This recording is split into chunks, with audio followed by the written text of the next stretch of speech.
Okay, so today I'm working on a Ditch Witch SK750. Machine's got about 2,400 hours or so on it, so time to do some service to it. The big thing that I was kind of dreading was doing the alternator belt. So, you know, that's there in the back of the engine. It's the alternator right here. It's pretty difficult looking to get to, but it's actually not too terrible. So I'll kind of show you how I went about doing it. So the first thing I did was I raised the machine up, the arm up, and drop down these safety things. They just have a little pin here that you pull out and drop them down. And there's some on both sides. So you got 1, 2. I also took the bucket off, just to give myself a little more headroom. Raised the hood up, and then I put a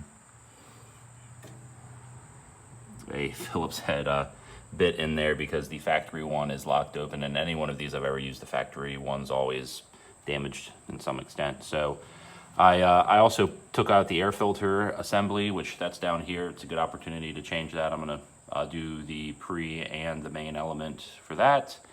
And then I also took out the exhaust right here. It's actually not too terribly difficult to do. I kind of soaked those bolts in some WD-40 overnight. Anything on the engine's metric because it's a Kubota, so they're 12 millimeter to remove those. And then pretty much everything else, the bolts for the bracket for here, for down here, they're all 1/2 inch.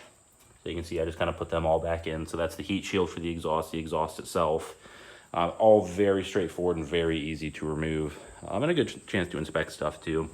I did put a rag down there more so that I don't lose any bolts down into the exhaust manifold. That would be tragic. So getting to the alternator belt. So the alternator's back here. There's one bolt here on the top that you can see. So you have to loosen that one. That's a 12 millimeter. And then I was really concerned about trying to get to the bolt on the bottom. So it actually turns out that Kubota thought about this and they put that bolt right there. So that's a 17 millimeter, and I just used 2 extensions and basically just took that and ran it back up over top of the starter here like so, and just connected to the bolt that way and was able to break that loose. Now once that's loose, I took a pry bar between the wall here, and you got to watch out for the connection here, and then there's a coolant temperature sensor here you also want to watch out for when you're moving the alternator. Just took it and pushed it over. Now I can pretty much move it by hand. So that's over. The belt's loose, so I got the belt off. Now the other thing was how do you get it around the fan shroud? And I don't know if this is why Ditch Witch put this in here, but it's pretty genius. You have a notch right here. So if you take the belt and put it into the notch, see if I can get it one-handed here. Put it into the notch and just work the fan around a couple times. It'll actually get to right here.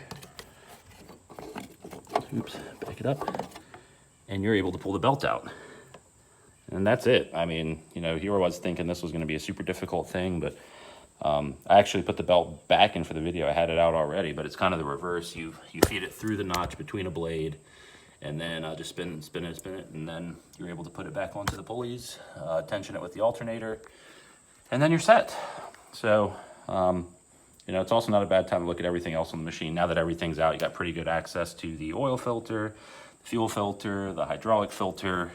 My battery tray is pretty crusty, so I'll wire wheel that and paint that. And then my positive terminal is seeing better days. I'll probably get a new one of those too, but yeah, that's it. That's how you get out the alternator belt, and also how you access the bolts for tensioning the alternator belt on a SK750.